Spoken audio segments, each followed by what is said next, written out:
워렌 위어스비 목사님은 결혼을 준비하는 젊은 부부, 특별히 남자에게 이렇게 질문하곤 했습니다. 만일 결혼한 지 3년 만에 당신의 아내가 마비가 된다면 당신은 아내 곁에 머물며 돌볼 만큼 그녀를 사랑하겠습니까? 진정한 사랑은 어려워질수록 깊어지고 피상적인 로맨스는 어려움이 닥치면 희미해지고 사라져 갑니다. 사랑의 화가 샤갈은 유대인이었습니다. 항상 그에게 영감을 불어넣어준 존재는 아내 벨라였습니다. 샤갈과 벨라의 사랑이 창작을 넘치게 했습니다. 암스테르담 시립미술관에 있는 샤갈의 작품 바이올린 연주자는 중절모를 쓰고 한 발을 지붕에 걸친 바이올린 연주자의 모습을 그린 것입니다. 이 이미지가 쓰여서 유명한 뮤지컬 지붕 위에 바이올린이 탄생했습니다. 샤갈도 유대인이고 이 뮤지컬 배경도 유대인들 이야기였습니다. 배경은 샤갈의 고향인 벨라루스 비데푸스크 마을이었습니다. 가난한 남자와 사랑에 빠진 딸은 왜 그랬을까? 이방인으로 살아가는 것이 힘들다고 투덜대는 아내는 왜 그럴까를 고민하던 테비에가 아내 골데에게 말했습니다. Do you love me? 당신은 나를 사랑하오. 돈이 없다, 가난하다 그러지 말고 빙빙 돌려서 말하지 말고 차라리 나를 사랑하지 않는다고 말하시오. 뭐 그런 말이죠. 정말 사랑하면 가진 것이 없어도 불편하지 않습니다. 진짜 사랑하면 오랜 세월 고생해도 억울하지 않습니다. 사랑하지 않으니까 말이 많은 거예요. 진짜 사랑했으면 많은 말을 하지 않습니다. 힘든 것이 아니고 사랑이 없는 것입니다. 브라이스의 미완성의 비유입니다. 한 남자가 결혼했습니다. 신혼여행을 마치자마자 사라져버렸어요.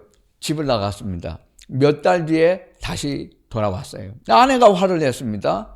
왜 화를 내시오? 내가 분명히 결혼을 했고 당신을 사랑한다고 말했고 매주 생활비를 보냈는데 뭐가 더 필요합니까? 이거 사랑 아니죠. 이런 걸 사랑이라고 말하지 않아요. 살다가 이렇게 회개한 커플은 처음 봤습니다. 우리나라에서 있었던 일이에요.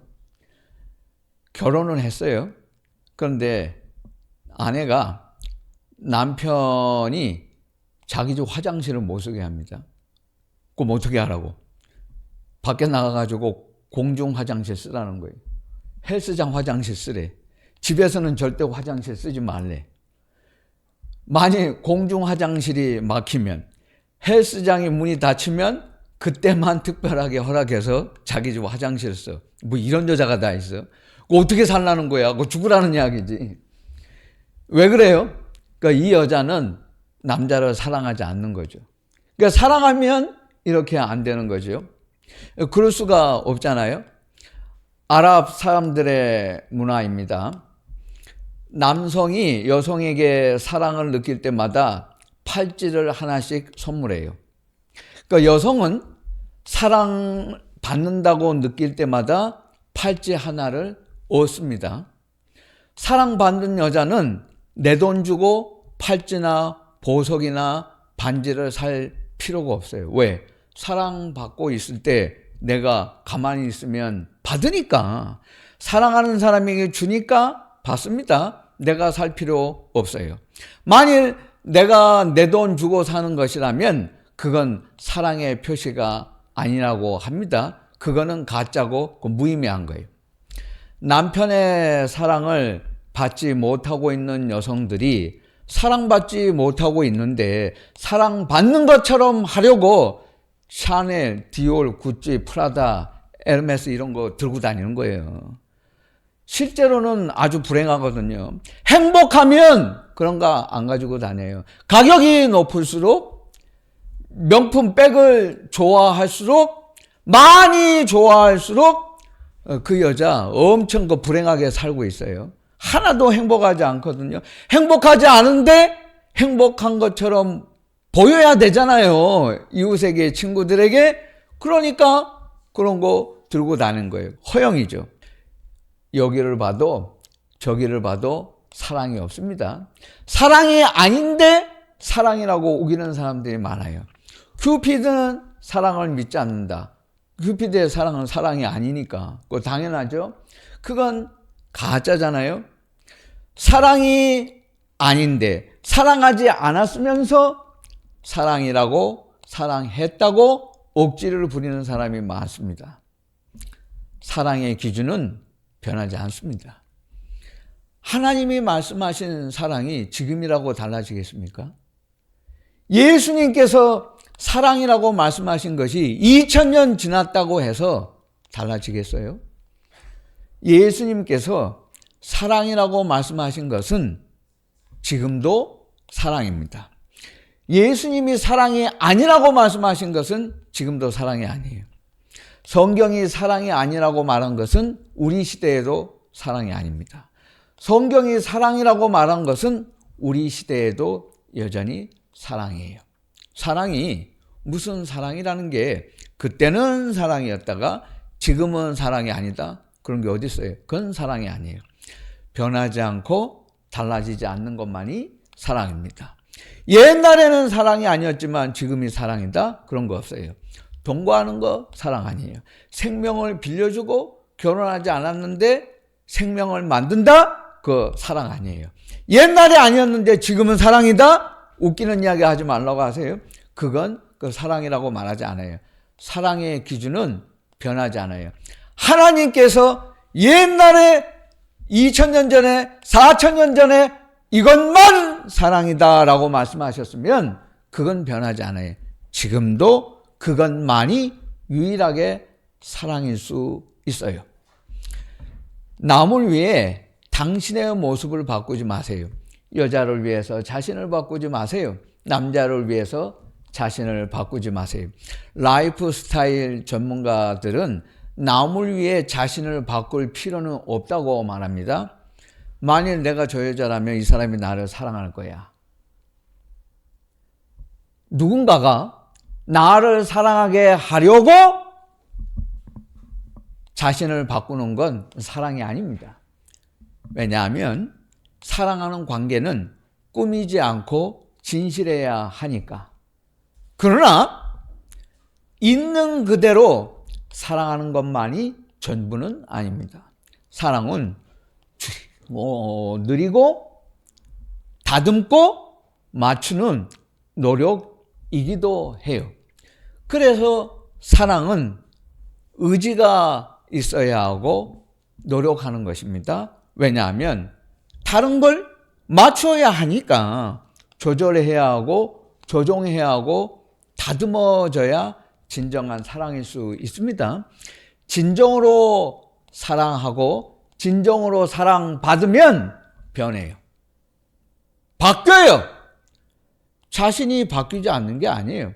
왜 안 되고 안 바뀌느냐? 사랑 아니었으니까.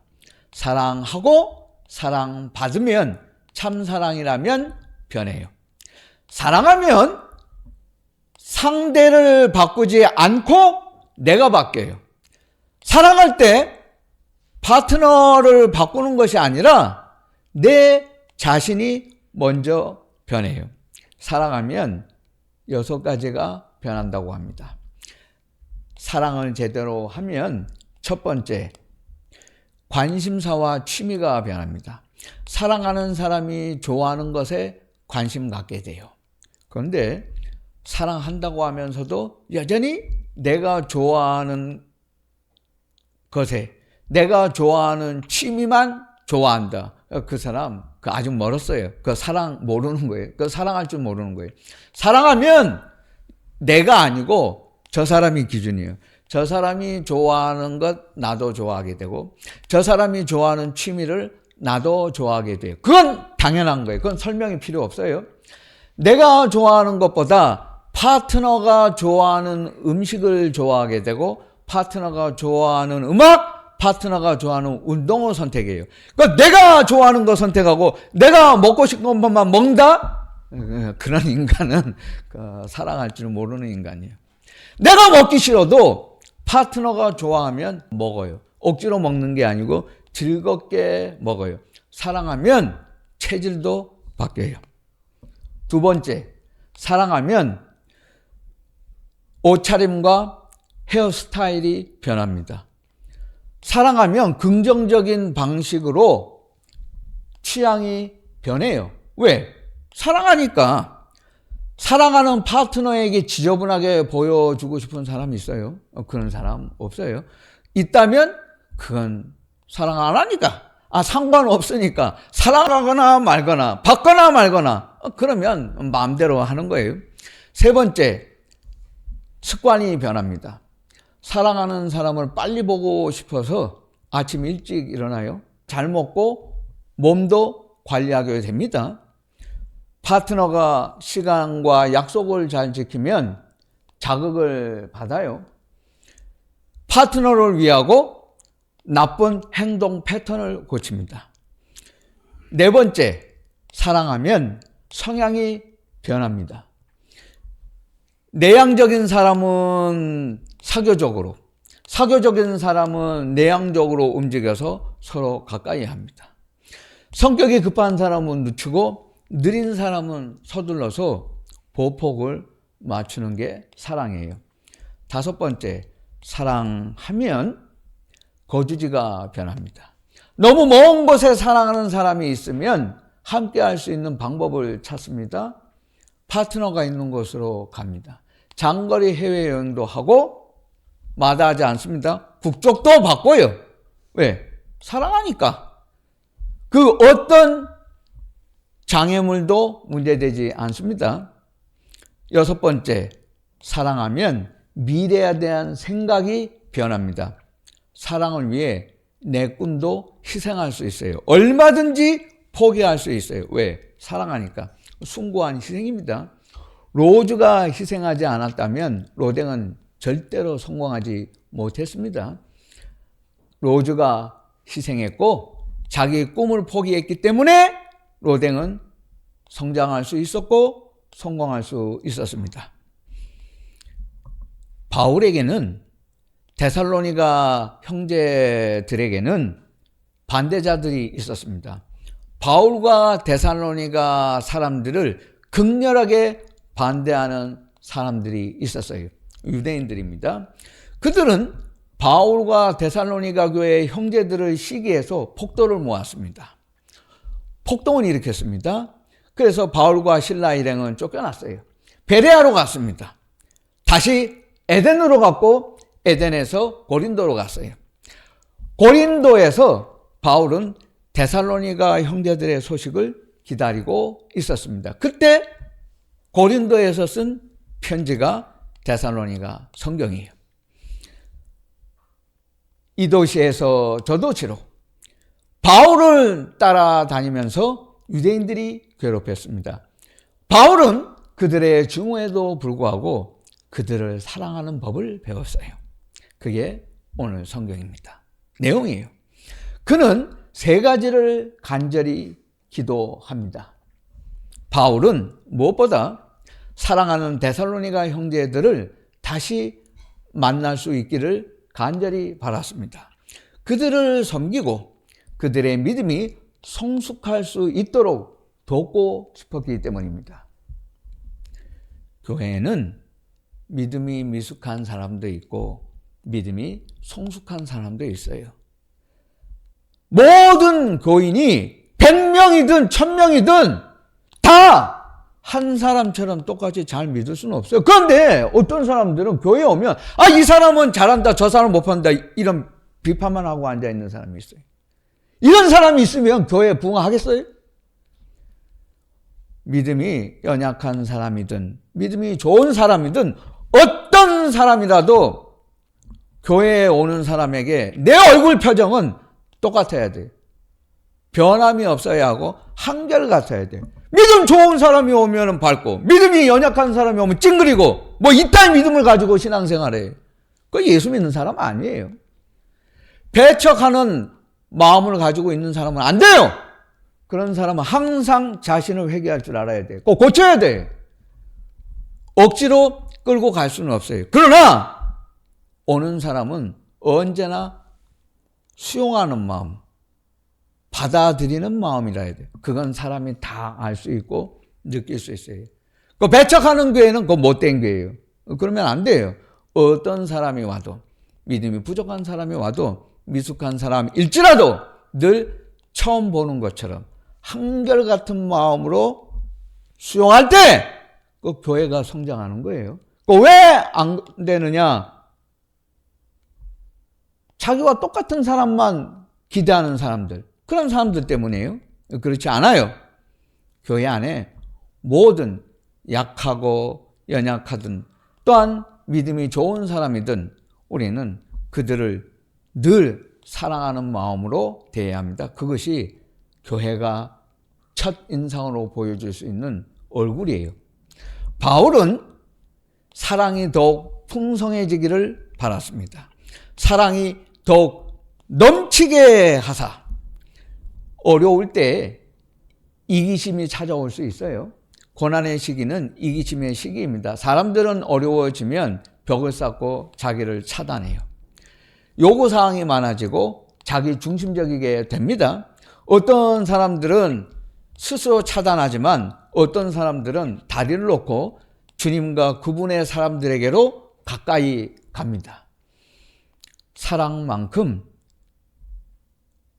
그 사람의 인간성을 잘 드러내는 것은 없어요. 어려울 때 사랑하는 만큼 그 사람의 속사람을 잘 드러내는 것은 없습니다. 그래서 사랑을 넘치게 하라. 여러분, 사랑으로 하는 일은 대단해요. 무엇이든지 가능하게 합니다. 존 릴은 원래 내과 의사였습니다. 아버지가 평생 설사병으로 고생하셨어요. 그는 옆에서 지켜보고 있다가 내과 의사를 그만뒀어요. 물을 연구하기 시작했습니다. 왜 그럴까? 아버지가 왜 그럴까? 궁리하고 또 궁리하다가 알아냈어요. 원인은 수돗물이었어요. 수돗물 염소 소독 방법을 최초로 발명했습니다. 이걸 루즈벨트 대통령이 도와주었어요. 그래서 염소 소독을 도입을 했더니 35살 평균으로 사는 사람들이 2배를 75세까지 사는 걸 봤어요. 이렇게 해서 그는 알아냈습니다.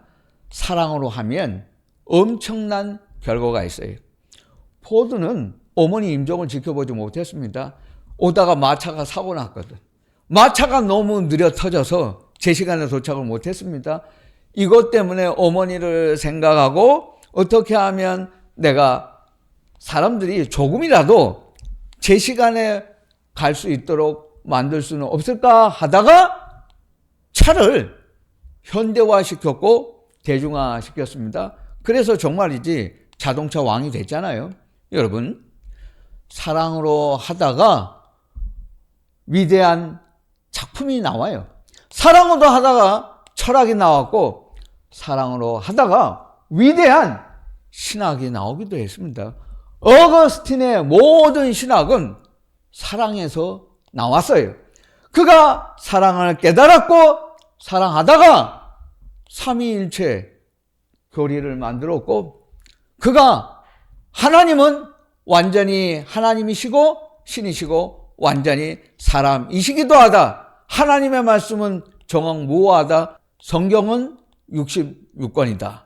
이 신앙 고백도 어거스틴이 사랑하다가 다 만든 것이에요. 사랑은 이렇게 위대한 것입니다. 바울은 거룩한 삶을 바랐습니다. 사랑은 거룩한 삶을 살아가는 동기를 부여해요. 예수님께서 재림하실 때 사랑은 여러분이 하나님 앞에서 흠이 없게 합니다. 그래서 사도 바울은 말하고 있어요. 우리 주 예수께서 재림하실 때에 사랑을 더 넘치게 하사 너희로 흠이 없게 하기를 내가 기도하고 또 간구하노라. CBS가 미 전역에 생방송한 결혼식입니다. 데이비드와 헤더라는 연인이 있었습니다. 두 사람은 그 누구보다도 서로를 아끼고 정말 사랑했습니다. 2년 연애 끝에 데이비드는 청혼을 결심했습니다. 그런데 얼마 전에 헤더는 몸이 불편해서 병원에 갔었습니다. 프로포즈 당일날 아침에 그날 밤 계획을 모르고 있던 헤더는 데이비드와 함께 건강검진 결과를 통보받았습니다. 유방암 3기라고 하는 충격적인 소식이었습니다. 담당 의사는 말했습니다. 헤더가 얼마나 더 살 수 있을지 모르겠습니다. 장담할 수 없습니다. 데이비드는 자기가 무엇을 해야 할지 알고 있었습니다. 밤 시간이 되자 예정대로 마차를 준비하고 가로등 밑에서 프로포즈 했습니다. 헤더는 그 1년간 사랑의 힘으로 지독한 항암 치료를 견뎌냈습니다. 포기하지 않았고 싸웠습니다. 하지만 암이 뇌와 폐까지 퍼지고 말았습니다. 데이비드는 생각했습니다. 더 이상 늦추면 안 되겠다. 결혼식을 결심했어요. 12월 30일에 하기로 했습니다. 의사가 말했습니다. 서두르는 것이 좋겠는데요. 그래서 크리스마스 전인 22일로 앞당겼습니다. 예식장은 병원 채플이었습니다. 가족과 하객들의 축하 속에 헤더는 산소 마스크로 숨을 쉬며 하얀 웨딩 드레스를 입고 침상 위에서 결혼식을 올렸습니다. 그리고 31살 신부는 18시간 뒤 그 다음 날 23일에 숨을 거두었습니다. 데이비드는 18시간 전에 아내가 되어준 신부의 손을 꽉 잡고 하염없이 울었습니다. 가장 행복한 날이 가장 슬픈 날이 되었어요. 그녀의 마지막 말은 기쁠 때나 슬플 때나 건강할 때나 병들 때나 한평생 남편을 사랑하기로 서약하십니까? 라고 물었던 결혼 서약에 Yes, I do! 예 라고 대답한 것이 전부였습니다. 여러분, 내가 사랑할 수 있는 시간이 많다고 생각하지 마세요. 결코 내가 사랑할 수 있는 시간은 많은 게 아니에요. 언제든지 그 사랑은 여러분 곁에서 사라져 버릴 수 있어요. 언제나 영원할 수 있다고 생각하지 마세요. 그 시간은 여러분이 생각하는 것보다 그렇게 길지 않아요. 이제 잠깐입니다. 곧 그 시간이 우리 모두에게 찾아온다는 사실을 명심해야 합니다.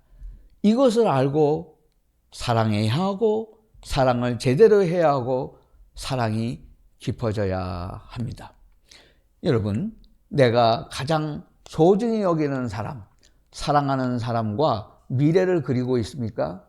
그 일이 이루어지지 않을 수도 있어요. 그런 거로 지금 제대로 사랑해야 돼요.